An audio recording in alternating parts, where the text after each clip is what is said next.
All right, we're going to go ahead and get started. People can still come and filter in. So my name is Holly Womack. I am Marketing Director for Pine Cove Consulting.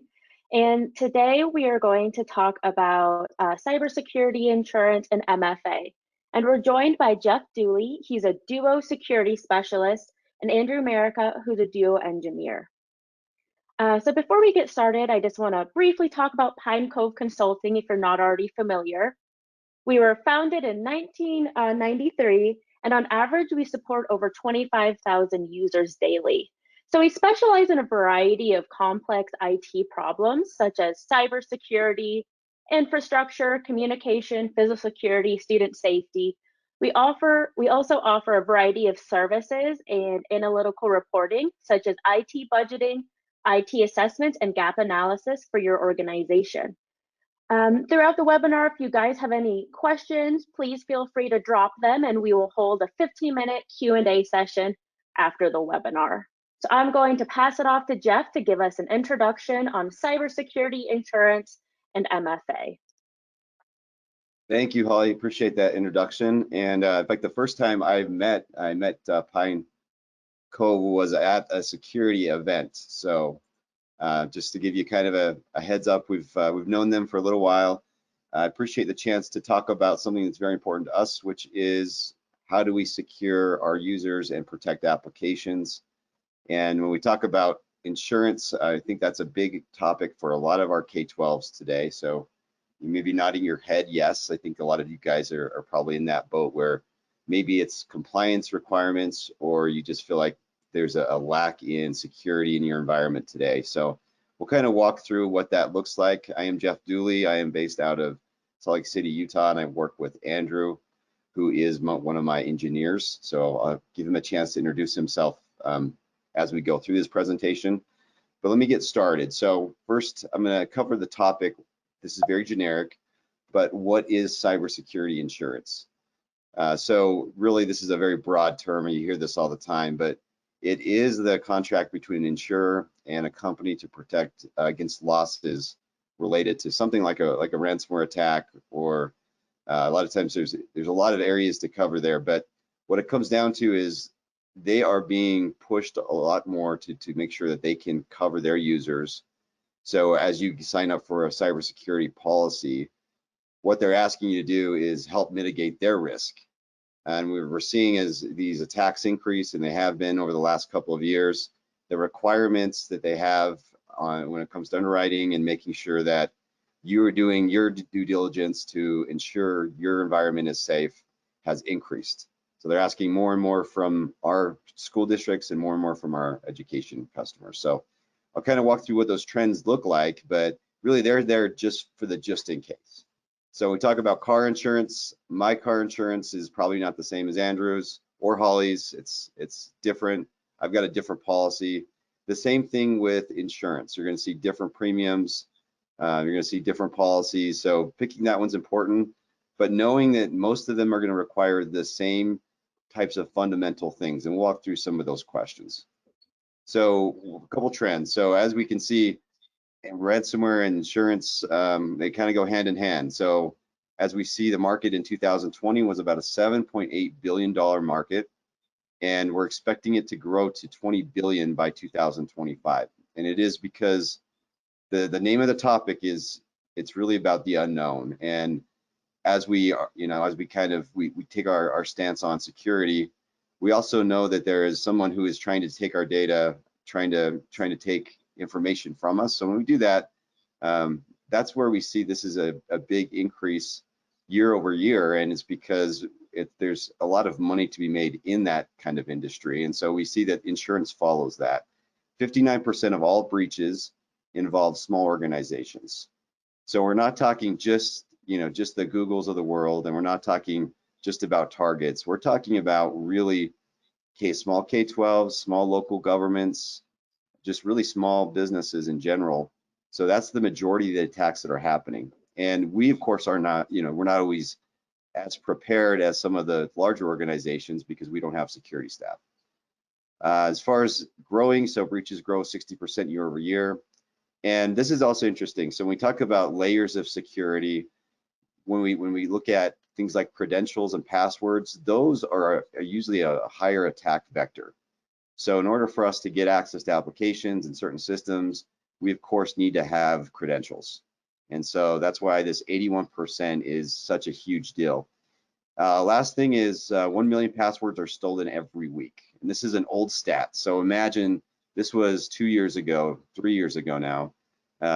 So we need to get that updated. But that's interesting because that you look at your credentials, even if you think you're making sure it's a secure password, there's got to be other layers of security there. So, and then when we talk about specifically to districts, so these are some questions that are worth looking at, and these are the ones that kind of get started the conversation with the insurance company. So, one, are your districts and schools valuable targets? And that's why you guys are having those discussions. So yes, that's part of that risk evaluation. What data do you collect? So it's important to consider the applications that you're supporting. So oftentimes you might hear, you know, hey, first of all, let's talk privileged users and certain applications like VPN. And that's usually a part of that risk evaluation. That's the starting point. But just know that that's got to be a question is what kind of information do you have? The security practices you have in place, and this could be things like phishing campaigns, whatever you do internally in-house to make sure that you're training your end users. So that's part of risk evaluation. And this is generally what liability insurance will cover. So things like data breaches, network damage, ransomware, that's kind of the basics. Of course, they will want that checkbox, which we'll talk about. And then this is after, as this kind of occurs. So if there is an incident, how does cyber liability insurance help? One, they notify all the impacted parties. So they'll look at things like your credit. That's more a lot of times on the consumer side, but they will look to see if there's been things posted. They will evaluate and fix security flaws. That's where they go back in and say, where did we miss?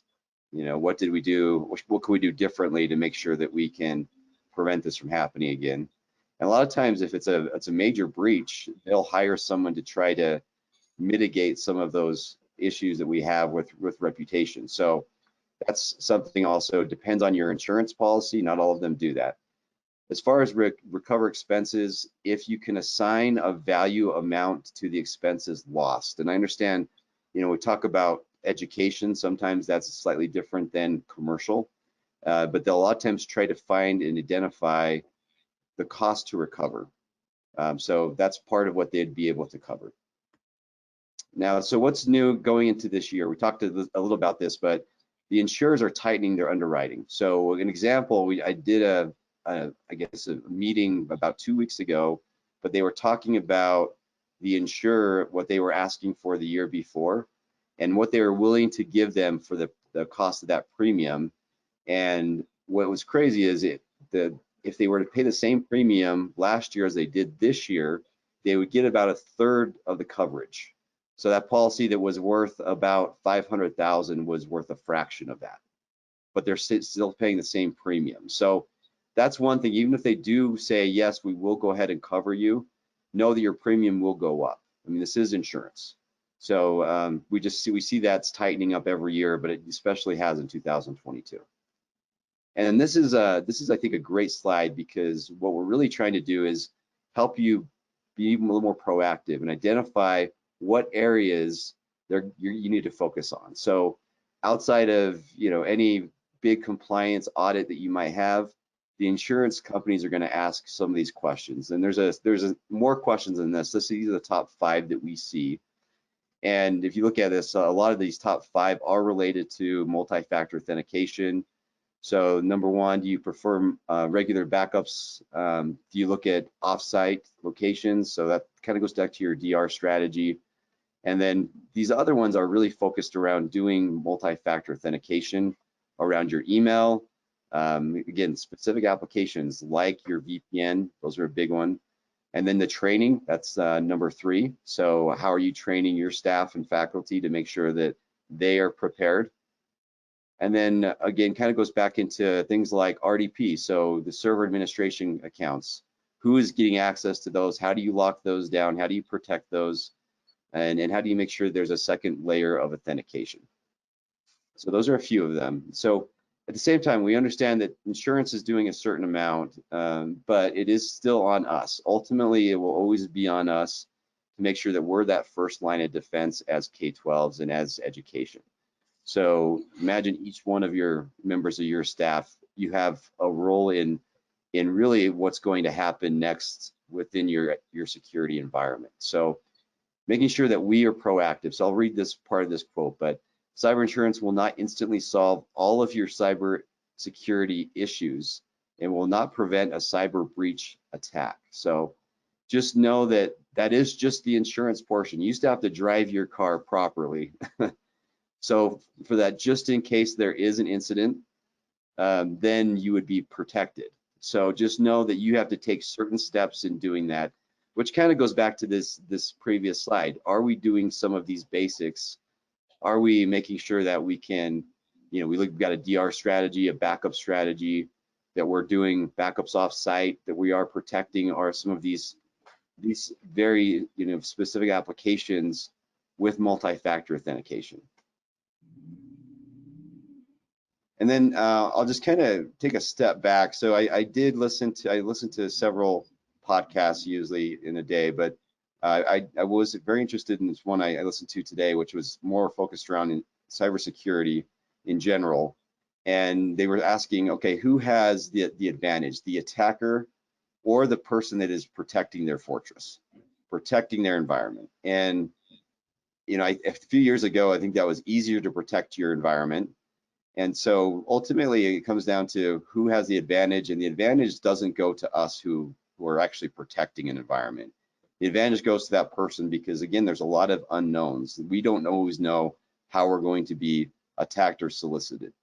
So if you look at on this left-hand side, some of the areas which are really vulnerabilities are vendors that come in, different contractors, old systems that we have in place, even just the hygiene and the nature of our devices. Your test environments, a lot of times they have different standards.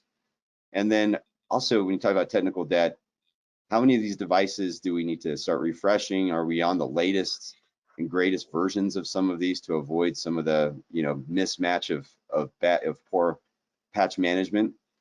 And so from the other side, we talk about more best practices. So we care about multi-factor authentication, so what the devices are doing, the logins, also just access. So controlling a lot of what's happening, patches and updates, making sure those are updated. And then things like email security, make sure there's policies around security in general. So HR best practices, which kind of would lead me to this term you're going to hear all the time. So zero trust. And it's not just a Cisco term. Zero trust architecture really is this whole concept around making sure that we are locking an environment down. We take the stance, which is never trust and always verify.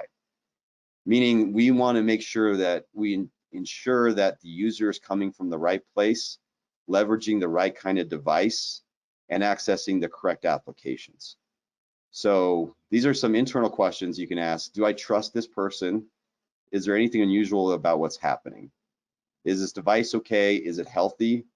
Is it my device? Is it the correct device? Should this person have access to this application? And the challenge in a lot of this is, how do you make sure that you can roll out a standard and really keep up with the standard? So if we look at this, I mean, what it comes down to is, if we can do some of these things to help and improve an environment, and really just partner. The whole concept is partnering, just kind of like what Holly was saying. How do we partner with our customers better? So one is partnering around rapid adoption.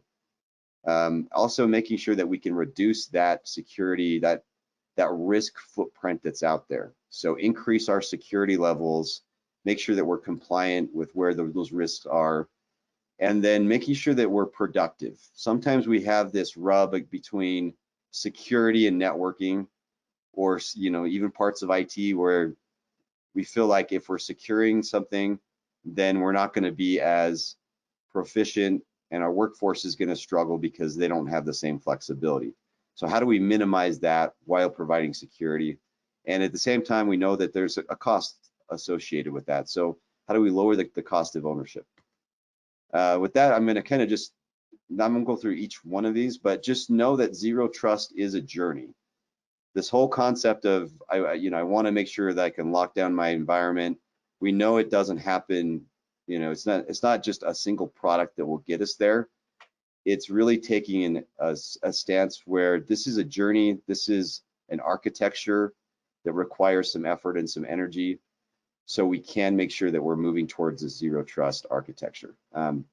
So things like confirming user identities, some basics things as we go along, but make sure we can secure all access to all applications. That's ultimately what we're driving. And so from our standpoint at Duo, and where Duo got acquired by Cisco and really not too long ago, we really feel it's a great partnership, and it's a win because we can move all of our users towards that zero trust architecture, and we can do it in a way that simplifies the experience for the user while it heightens the experience for the admin who are going to be managing those environments. So as we go along, I know this is, I'm taking a few minutes here. Andrew's going to step in here in just a moment, but I do want us to be aware of a couple things. So, as we kind of go through this next portion where we're going to show you more of the details on how it works for MFA and when it comes to zero trust, kind of keep some of these things in mind. So as you think about insurance policies, really it's understanding what they're going to cover, because again, each policy is different. So I call that the kind of discovery phase, discovering what they need. And it's going to follow some of those lists that you saw previously. And then also defining what applications are important in phase one. And there are phases. So it might not just be a phase one or just a one-time rollout. It might be a phase one to maybe a certain group of people to then maybe phase two. So planning that structure out. And then the last thing that's really important here is define what security solutions will do. So if you can find the security solutions that will lower that premium and still give you what you need from the insurance company, that's what we're trying to get here today. So I don't know if there will be a survey, but there will be some emails back from Holly, I'm sure, just sending out recording and some other things. And then the other thing that I know Andrew's going to speak more about later is let's prove it out. Let's make sure that MFA can do those things that you need in your environment. So we can talk through that at the end as well. But I will stop there. And Andrew, I would love to turn it over to you. Excellent. Yeah.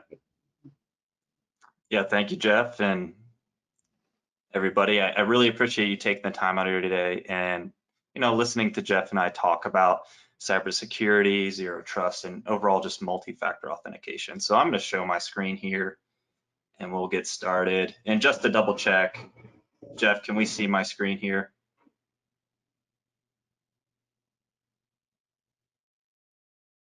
Yep, I believe so. I'm navigating out, but I think, Holly, can you see the screen as well? Yes. Okay. Excellent. Thank you, Holly. Appreciate it. Yeah, my name is Andrew Merica. I am a Duo security solutions engineer, and I live out of Colorado. So with that, I'm going to first start with documentation. I like to give a little bit of a high-level overview here, but then we're going to actually jump to display what the product looks like, talk about authentication methods, and then we'll wrap it up kind of in the back end of the admin panel. But yeah, our documentation is very public. Our mission at Duo is to democratize security, really to distribute it and to teach that security is important today, especially multi-factor authentication. This is a great resource and first start, duo.com/docs. You're going to find a lot of intro docs. You're going to see our 3 tiers. There are different approaches to MFA. Not every enterprise is designed the same. So you'll find that Duo offers flexible tiers for your type of enterprise and applications you're looking to protect. One thing to highlight is that in the Beyond tier, there's a great network diagram, and Duo has network diagrams everywhere. I'm a visual learner, so I like to display these and talk about them. But this is a great depiction of what zero trust is. We are a product of that. It's initially about looking at the credentials, ensuring that that user, of course, has the correct credentials, but also can confirm multi-factor authentication. The second piece to that is ensuring that they're using a correct device, and that device meets the standards or the posture. And what this comes down to is determining trust. So our goal is to really protect the workforce when it comes to users, their identities, and their devices. And then this is kind of the encompassing high tier of Duo. That's our pure zero trust product. And just like Jeff stated, zero trust is a journey. You know, information security is ever growing. Cybersecurity is there's never a perfect solution. So it's always something you're going to grow with. And Duo is designed to be that tool that you use to grow with your security journey. But I'm going to proceed down here. We're constantly innovating. So we have things like passwordless authentication, ways to access remote machines without a VPN, and some other improved security measures. Lots of administrative guidance. We do align with NIST best practices. So if you look up NIST and identity management guidelines, you'll find that it's actually best to separate your multi-factor authentication provider with your identity and access management provider.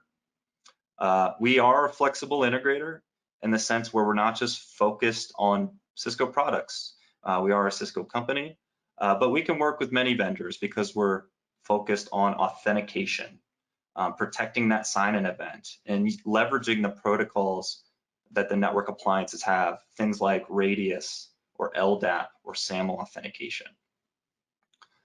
We have many integrations with Microsoft as well as Google. We do sit on the security board for Microsoft, so we can work with them. And there's also many flavors of Microsoft. So when it comes into context of protecting a server to a laptop, Duo can align with that specific access scenario. We have a Web SDK, which is a great development tool that you'll find vendors actually include into their product.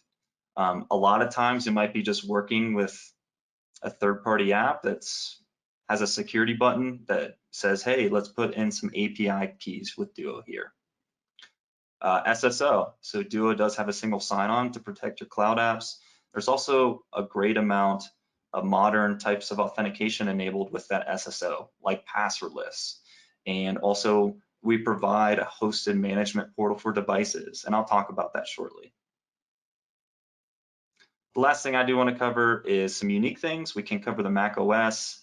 We have generic integrations. So if you're searching for something that Duo would like to integrate with and you don't find it, most likely we can still protect it with the mechanism used for authentication, like an API or maybe our SDK, but also the common ones like LDAP, Radius, and SAML here.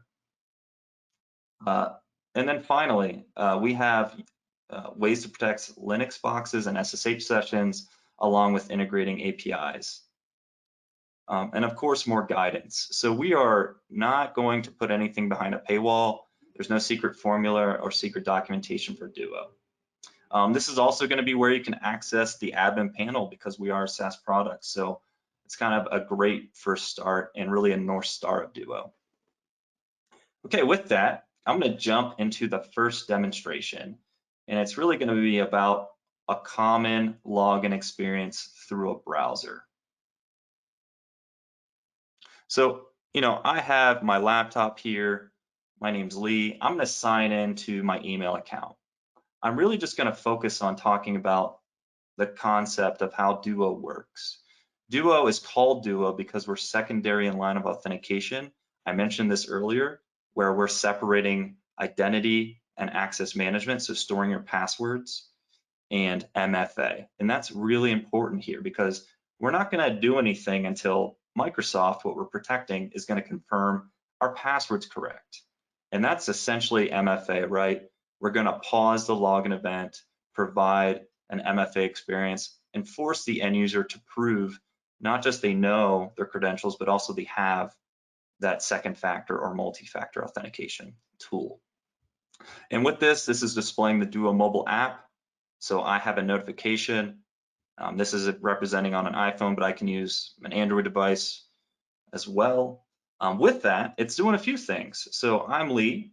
I'm coming from Illinois right before lunch and using my email account. Okay, that looks normal. I could quickly approve. But I'm also aware, like, hey, this is a security event. I'm being kind of taught like I need to make truthful decisions. So if I were to get this at an odd hour of the day, and I'm like, I wasn't trying to log into anything, I can also deny access and trigger an incident response report. So this is not just putting preventative measures, but it's also teaching, going back to that term democratizing, right? Educating your end users that they're just a part of your security program and policy as the IT team. I'm gonna go back to the demo. You know, if the mobile app is not your first choice, maybe you wanna go another path, that's perfectly okay. So maybe I wanna go to other options. Duo is also flexible with authentication methods, so the devices you use to commit to FA. If I have a biometric like a Touch ID built into my endpoint, which is extremely common, I could use that like a Touch ID or a security key. We love YubiKey here and also other types of security keys. They work seamlessly with Duo. Also, if you have maybe a tablet or another mobile device that sits on your desk, you could leverage that. And of course, telephony. So receiving text or phone calls, you can also do. Hey, Andrew, Finally, I will yeah, of jump in. course. I mean, it's we get this question all the time, and I think the question kind of comes down to why are there so many options? I think it's one question, and Yeah. and the truth is, I mean, we have to be flexible because some people aren't comfortable using a phone yet, or some people prefer maybe a callback. So we want to make sure that's flexible to any end user that's going to be getting into this. But what you're showing right here is great because this is how it looks from the end user perspective, but also we control it from the admin side. So as an admin administrator, you can decide on the forms of authentication. We really like having a lot of variety when we choose here at Cisco. So we have all different ways of doing that. I know you're going to get into it, but those are two questions that come up a lot. One is why so many options? I think that's one. And the second question that comes up, how can I manage that so I can define the option for my user? So I think this is a great place to go. Thank you. Yeah, great point, Jeff. Thanks for highlighting that. And I'll touch on, those controls and levers in the back end too at the end of the conversation. But yeah, I want to jump actually to another demo. This is another visual representation of a different type of login experience or access event. The previous one was about the browser. Now this is about protecting a Windows system, and really a big differentiator with Duo is that a lot of IT environments and admins and engineers will come to us for this integration, just because it's very seamless, it's fast, and it also covers a lot of areas of a Windows system login. Right now it's displaying the first initial logon, but it can also extend into the remote desktop protocol, maybe the console of a hypervisor into a virtual machine, UAC access control, we can stack MFA there. And also if this device has no internet access. So if it's in an air gap network or just you haven't connected it to Wi-Fi yet, you can still protect this machine with multi-factor authentication. But we're still following that same concept where we are awaiting this platform, this device to confirm primary authentication first. That's, once that happens, Duo will step in and provide options. Hey, do you want to use your iPhone or your Android device? Do you want to use the push method or maybe a phone call? Or you could have a passcode box. This passcode box has a lot of uses. I could, put a hardware token code in there that's 6 digits. That's an option. If I have a security key that's configured to one-time passcode, I could place it there as well. If I get a text, I could put that there also. And then finally, something with Duo is like, if your end user is having a rough day, they lost their phone or they can't find it, they can't get into their computer, they can always contact the help desk and say, hey, I need a bypass code. And that would be a kind of a fail-safe option, a backup method. So yeah, this is very usable, and it's not just going to be used for one method. Another piece to this is that in the Duo mobile app, you're going to see, your Duo protected account. But with the Duo push, upon enrolling, you can also add a mobile passcode. And this mobile passcode can be used in the event where your mobile device has no network service or connectivity. You know, you're in the basement of a data center covered with a lot of cement, right? You can't reach out to get a good network signal. You could still use this code, or maybe you're on an airplane. So this is a great backup to have as well. And then finally, the point I'll last make is that Duo is designed to be a central MFA location as well. So consolidating, not where you just administer and control what apps get MFA, but for the app on a mobile device, you can add other third parties there. So if you see a QR code that's really common today on the internet, that's asking to add Google Authenticator or Authy, you can also use Duo to scan that QR code and just kind of control that in one app so you don't have many on your mobile device. Okay, so that was just a quick review and demo of the end user experience. Again, one in a browser and one, you know, on the Windows system. From here, I'm just gonna quickly jump to the back end. You know, I mentioned in duo.com, you'll find the admin login. There's also the free trial button, which will spin one of these tenants up. And with that, we're gonna see a lot of information here. This is obviously a baked Duo tenant, so we can quickly see logs. So this is really handy because Duo is at authentication. So we can pull really valuable telemetry data, like who the user is, what they're accessing, where they're coming from, and at the time. And then this is where it really gets into zero trust. Since we're protecting authentication and pulling this data, we want to maximize its potential use, right? We want to get ahead of the curve of any type of threat and really understand the nature of access in our environment. So we can also do this by telling you with quick snapshots of what is healthy with device insight, telling you about the operating systems of devices that are used for logging in if they're end of life or out of date or up to date. We can inspect, you know, browsers as well and tell you, hey, people are using archaic browsers or browsers that are not common and do not have a security team behind it, as well as plugins. But really what this is doing is giving you the information to make better decisions and really standards. The brain of the operations with Duo, where all the power lies, is in the policy engine. And from here, we can do some really slick things like extending security. That's what Duo is designed to do. Zero trust is an extension of security, where if there is an app that's trying to be accessed and Duo's in front of it, you can quickly add a geofence policy where stating we're only going to trust IP addresses from Canada and the US, but we're going to deny access from any other country that is trying to access this protected app. We can go into also anonymous networks. So if we inspect the IP during a login event, that is a proxy or a Tor browser or another VPN intended for malicious use, we can also deny access. You know, you shouldn't be using any of those transport types for common workday stuff. Like that should be, you know, abnormal to see. And then lastly, that's really on the detective functions. Duo also has ways to alleviate MFA. Of course, our goal is to secure and button down login and authentication events, but we also understand, you know, hardening a system is a balance, right? We want to provide a smooth MFA experience, but not continuously. So we have options to remember the browser-based, you know, applications. We can do it for hours or days, so that might help the experience. Also with Windows logon, so you can go to your computer in the morning, log into it once, and then if you leave to go for lunch, you don't have to do MFA again. That's another aspect of it too. But really where this is all coming down to is Duo is going to give you as much information about what we're seeing during that login event. And the powerful thing is it's, you know, it's going to be not just seeing the devices that are managed, but also those unmanaged devices, those BYOD devices, those personal cell phones people use to access their email. There's a lot to talk about with Duo. I'm going to touch on one more thing about really being a powerful security tool, and then I'll talk about next steps. And really that's going to be the trust monitor. So since we're constantly protecting access events, we're going to give you those logs, but we also can provide a little bit of a UEBA tool, a tool that's going to allow you to find atypical events.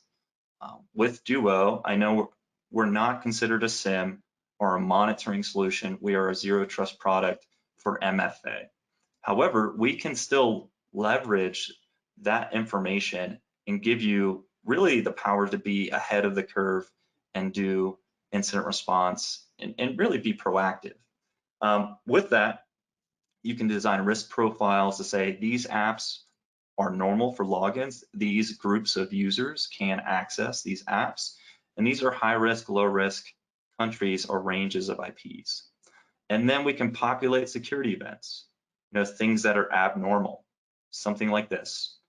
This is a perfect example of geovelocity, where this end user is coming from a restricted location because of the geofence, but their frequent IP is different from the access location. So that is not normal. Our policy engine denied the access, but now we should, really look into that end user and probably do some remediation, update their account, contact them, make sure their computer has been scanned, and also do some other incident response checks. So this is just going to assist and go beyond MFA, and I really wanted to highlight that here. So yeah, the Duo Admin panel is easily accessible. The next steps, what Jeff and I commonly see as steps to take if you're interested in Duo, is just going anywhere at duo.com. You'll see a free trial button. That's going to start 30 days on our middle tier of the Access Edition. You can step down or step up the tier that you would like. And then we're also here. So that's Jeff and I's role, is to assist the trial and really get admins as far along with protecting as many apps as possible. And lastly, I'll cover one more thing, is that we have a great guidance, and there is one thing that I like to display last, and that's the liftoff guide. Not everybody's infrastructure is designed the same, not everybody's risk appetite is designed the same. So it can be kind of maybe hard to get started. So this liftoff guide is a great first step to see and read through, because it does provide a consolidated area for all of our documentation and give you an idea of how to look at Duo and how to deploy it. Success planning, so looking at the administrative overview down to communicating to the end users. How do we let our users know what's coming and their options with multi-factor and security? Again, I just want to thank everybody. I really appreciate you taking the time and listening to our demo, as well as our overview of Zero Trust and Duo security. So I will pass it back to Holly from here. Thank you, Andrew and Jeff. I think right now we're just gonna open up for any question and answers that anybody has. And I will just share them as they come in.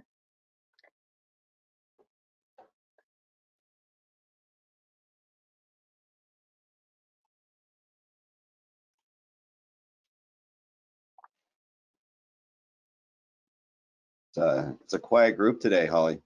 I know. And also, if you don't feel comfortable, feel free to reach out to Pine Cove. You could email us. You can go to our website, chat with us in the bottom right box with any questions you have. We'll also send out this webinar in recorded version so you can rewatch it and maybe stir up some questions then. Yeah, Holly, I would say it just kind of a few topics that Andrew brought up. So I can I'll send out the links that will be all, I think you're going to bundle all together, but the Duo documentation page, where you go sign up for that free trial, the liftoff guide. So you'll have all of those. One thing to consider with the trial too, it is for those 30 days that Andrew had mentioned, but it's a limited number of licenses. And we often see this, there's a lot of effort that gets put into doing a proof of concept. And so for that reason, when the decision gets made, yes, I want to move forward, and if that is the decision, then all those policies that get created during that trial, that POC period, will just get converted over into production. So there's no waste of time. I know how everyone's running like crazy to try to get caught up on things. So that will just get converted over. And then at that point, you can continue to go ahead and install other applications or protect other applications within the environment. So very easy to do from that side. That's great to know. I know one thing that really caught my eye too was the different varieties you can sign in through the MFA, right? Since you mentioned not everybody has a smartphone, I know that's like a big question Pine Cove is getting. What happens when your employee doesn't use a smartphone, or how will they be able to gain access to needed resources? And I think that's a really special part of duo authentication. Yeah, and along those lines, I mean, there's a lot of different ways to authenticate, especially within K-12. Hard tokens are also an option that can be purchased through Pine Cove that sync directly with the solution. We see YubiKeys a lot of times, but there's a lot of different ways to do it. So as a, I think Pine Cove's got this covered because of their name, but also what they do. So if you need some consulting help, then we are certainly available to do that. And if there's no other questions, Holly, we can shut it down early today if you want. We do have one question. What does the MFA look like on a mobile device, accessing an account from a cell phone? Ooh, That's a great question. that is a great question. Yeah, so it's going to open up in an embedded browser. I can display a demo of our passwordless view if you'd like. I can do that quickly. Sure, I think that would be great. Yeah, if you don't mind, Holly, just giving me back the screen. Okay, it's back to you, Andrew. Thank you. All right, can everyone see my screen? Looks good. Excellent. So there is an aspect to Duo that I mentioned which is passwordless authentication. The reason why I'm talking about this is because it does provide a view of a mobile device. But more about passwordless is that we kind of do this today without realizing we do now, especially with banking apps. So if you have a modern mobile device that has Face ID recognition or Touch ID, you can use that with a banking app, and we can extend that access use case to also your cloud apps through Duo SSO. So that's what I'm going to display, a passwordless login to a cloud app, specifically Box. This will also extend into the same view as if you have email on your mobile device, like Google or M365. Essentially, you're going to log in through the browser. So it'll look like this, and then passwordless will kick in, so we can just leverage our Face ID here. I hope that helps answer your question, but typically it will look like this, where a browser prompt will open up, the Duo MFA display will show there, and then depending on the auth method you select, you'll kind of walk through that. But thank you. Yeah, I think that's really smooth. It's definitely familiar with other ways you're signing into like a bank account or credit card account, a variety of other ones. I really like that, that familiarity, not making it too different for the end user. Exactly. Yeah, from our side, we implement this and use this on a daily basis. So, Andrew shared a lot of different things, but our login day, our process starts in the morning when we log in for that first time. And typically we're logged in for the rest of the day, which is nice. The other thing is if we're managing multiple applications, and I know sometimes you've got, Google Authenticator and all these other options, but a lot of times you're looking at different platforms for MFA. And the fact that we can consolidate it all down makes our experience as from the user standpoint much easier at Cisco. So we really look at a single interface that really does all of our multi-factor authentication. So that to me is the advantage. We take usually the path of least resistance usually. So that just makes it much easier for us to control our security posture as a team. So. Well, that's great. Thank you, Jeff and Andrew. Like I mentioned, we'll send out an email with those few handouts and a recorded version as well. Ollie, thanks for the time. Thanks, guys. Yep, Thank thank you, you. everybody.